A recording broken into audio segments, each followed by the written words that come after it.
बिस्मिल्लाहिर्रहमानिर्रहीम। अस्सलाम वालेकुम। आप लोग देख रहे हैं शाह इलेक्ट्रिकल एकेडमी। आज का जो हमारा टॉपिक है वो है रिले के बारे में। आज हम रिले के बारे में डिटेल से पढ़ेंगे कि रिले किस चीज़ को कहते हैं और इलेक्ट्रिकल सर्किट्स में रिले की ज़रूरत क्यों पड़ती है। तो आज आप लोगों को सिखाते हैं और इसका कनेक्शन कैसे होता है वो भी साथ में सीखेंगे।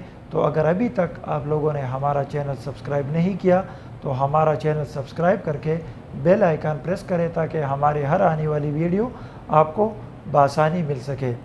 तो यहाँ पर जैसे आपको डायग्राम में नज़र आता है तो यहाँ पे डायग्राम में हमको normally open, normally close, normally open, normally close और हमारे पास ये दो टर्मिनल आपको कॉमन जो हमने सी का नाम दिया हुआ है ये हमारे पास कॉमन टर्मिनल है, ठीक है। और ये हमारे पास A1 और A2। तो यहाँ पर जो हम रिले को डिस्कस कर रहे हैं, जो हम एक्सप्लेन कर रहे हैं, ये हमारे पास 8 पिन रिले है। ये अगर आप देखें 1 2 3 4 5 6 7 8 पिन रिले है। तो बाज़ार में हमारे पास मुख्तलिफ़ किस्म के रिलेज मिलते हैं जो को अपने ज़रूरियात के मुताबिक हम उसको इस्तेमाल करते हैं। हमारे पास जो ज़्यादातर इस्तेमाल होने वाली रिलेज है उसमें 14 पिन रिले, 8 पिन रिले और 5 पिन रिले होती है। तो देखें यहाँ पे हमने 8 पिन रिले, अगर आपने 5 पिन रिले को इस्तेमाल करना है तो यहाँ पर देखें ये हमारे पास दो टर्मिनल हो गए। तो ये हमारे पास A1 और A2, ठीक है। हमारे पास एक पॉइंट कॉमन होगा और इस कॉमन के साथ एक NC होगा और एक NO होगा, नॉर्मली ओपन होगा। तो ये टोटल अगर आप काउंट करें तो ये 5 पिन रिले हो गए, ठीक है। इसी तरह ये जो आपको एक जंक्शन या एक सर्किट नज़र आ रहा है, ये अगर हम इससे अलहदा करें तो ये भी 5 पिन रिले बन जाता है। A1 A2 और 3 टर्मिनल ये हो गए तो ये 5 पिन रिले। लेकिन क्योंकि हमने इसमें दो फंक्शन रखे हैं कि हम इसमें नॉर्मली क्लोज, नॉर्मली ओपन दो कनेक्शन ले सकते हैं, तो एक सर्किट ये बन गया। तो ये हमारे पास 3 पिन रिले 5 के साथ ऐड हो गया तो ये हमारे पास 8 पिन रिले बन गया, ठीक है। अच्छा, अब जो 14 पिन रिले है वो भी इसी तरह है 1 2 3 4 1 2 3 4 1 2 3 4 1 2।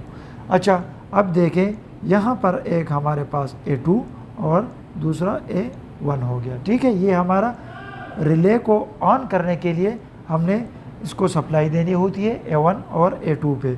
फिर ये दो टर्मिनल इसके साथ, ये फॉर एग्ज़ाम्पल इसी के साथ, ठीक है।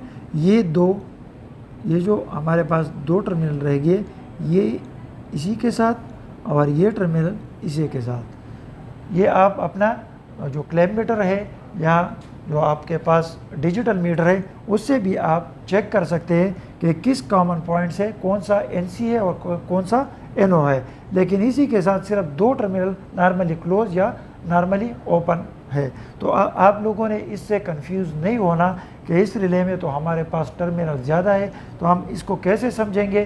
तो बिल्कुल आसान है, एक ही टर्मिनल कॉमन के साथ दो टर्मिनल NO और NC होगा, फिर दूसरे के साथ, फिर तीसरे के साथ, और इसी के साथ जितने भी टर्मिनल ज़्यादा होते हैं इस पर आपने कंफ्यूज नहीं होना।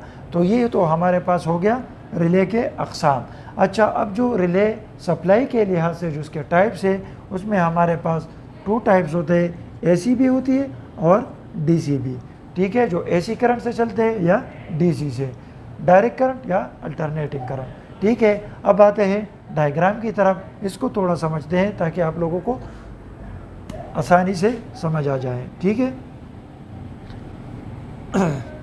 अच्छा, ये जो हमने पहले से डायग्राम बनाया हुआ है,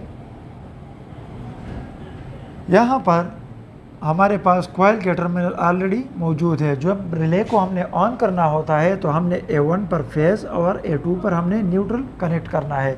अगर यहाँ पर आप फेज़ और यहाँ पर न्यूट्रल देंगे तो भी मसला कोई नहीं। अच्छा, DC पे आपने देखना है कि जिस तरफ प्लस है आपने पॉजिटिव सप्लाई देनी है और जहाँ पर माइनस है वहाँ पे आपने नेगेटिव सप्लाई देनी है। ठीक है, फिर यहाँ पे हमारे पास दो टर्मिनल है, ये हमारे पास कॉमन है।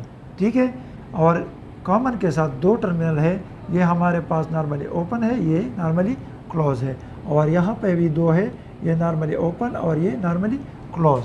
ठीक है, तो ये कॉमन के साथ मैं इसको नॉर्मली क्लोज को नॉर्मली क्लोज कर लेता हूँ और इसको भी क्लोज, और इसी के साथ नॉर्मली ओपन रहेगा।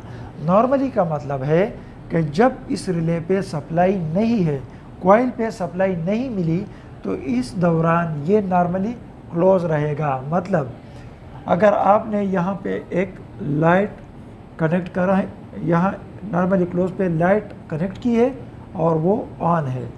ठीक है, यहाँ पे मैंने एक ब्रेकर से फेज़ लिया है, इस ब्रेकर को जब मैंने ऑन किया, ठीक है, तो सप्लाई यहाँ से गुजर के इस तरफ आके आपका लाइट ऑन हो गया। ठीक है, और यहाँ पे इसके साथ न्यूट्रल मिल गया है। लेकिन जैसे आप रिले के कॉइल पे सप्लाई देंगे और ये एनर्जाइज होगा, तो यहाँ से सप्लाई कट होके यहाँ पे कनेक्ट हो जाएगा। ठीक है, तो आपका जो ये लाइट है ये ऑफ हो जाएगा। ठीक है, और इसी के साथ जो आप कोई दूसरा लाइट आपने लगाई है वो क्या हो जाएगा, वो ऑन हो जाएगा। ठीक है, यहाँ पे हमने न्यूट्रल कनेक्ट की है। इसी तरह ये भी सेम ही फंक्शन करता है। ठीक है, तो ये मुख्तलिफ़ जगहों पर हम इस्तेमाल करते हैं ऑटोमेटिकली। मिसाल के तौर पर अगर कोई जगह पर किसी जगह पर हम PLC को या किसी सेंसर को हमने PLC के साथ कनेक्ट किया है, या किसी सेंसर को हमने ऑन किया है और उसको रिले के साथ कनेक्ट किया है, तो जब सेंसर पे सप्लाई आउट आएगी और इसका यहाँ जो कॉइल टर्मिनल है उस पर टच होगा, तो आगे इसका या नॉर्मली क्लोज पे कोई चीज़ कनेक्ट है या ओपन पे। तो अगर NC पे कनेक्ट है तो वो डिस्कनेक्ट हो जाएगा, वो ओपन हो जाएगा और हमारा जो भी चीज़ ऑन था वो ऑफ हो जाएगी। और अगर नॉर्मली ओपन पर कनेक्ट है तो ये पहले से रिले हमारा एनर्जाइज होगा, यहाँ पे वो चीज़ ऑन है। जैसे हमारा सेंसर से कोई चीज़ गुजरेगी और वो सप्लाई को ओपन करेगी, तो यहाँ पे ये डिस्कनेक्ट होके हमारा रिले, चूँकि एक हमारा कॉइल डी एनर्जाइज हो गया, बंद हो गया, तो हमारा ये वाला जो ऑप्शन है ये ओपन हो जाएगा और क्लोज के साथ कनेक्ट हो जाएगा। तो सिंपल आप इतना समझिए कि जब हमारे रिले पे हम सप्लाई देते हैं इनपुट पे, तो हमारा जो नॉर्मली क्लोज पॉइंट है वो नॉर्मली ओपन के साथ कनेक्ट होगा और क्लोज जो टर्मिनल है वो ओपन हो जाएगा। ठीक है, और जैसे ये फिर से डी एनर्जाइज होगा, सप्लाई इसकी बंद होगी, तो ये वापस यहाँ पे आके क्लोज हो जाएगा। तो फिर आप अपने हिसाब से इससे अपना काम ले सकते हैं कि आउट पे किस चीज़ को आपने ओपन पे कंट्रोल करना है या आपने क्लोज पॉइंट पे कंट्रोल करना है। तो इसी तरह हम 8 पिन रिले भी इस्तेमाल करते हैं और 14 पिन रिले भी और 5 पिन रिले वो भी इसी तरह हम इस्तेमाल करते हैं। तो उम्मीद करता हूँ कि आप लोगों को समझ आई होगी कि रिले किस चीज़ को कहते हैं और इसका इस्तेमाल हम कैसे करते हैं और इसका कनेक्शन हम कैसे करेंगे। फिर भी अगर किसी को समझ नहीं आई, कोई क्वेश्चन रह जाता है, तो कमेंट बॉक्स में अपना क्वेश्चन लिख के सेंड करें। तो इंशाल्लाह अगली वीडियो पर ज़रूर उस पर बात करेंगे। तब तक के लिए अस्सलाम वालेकुम।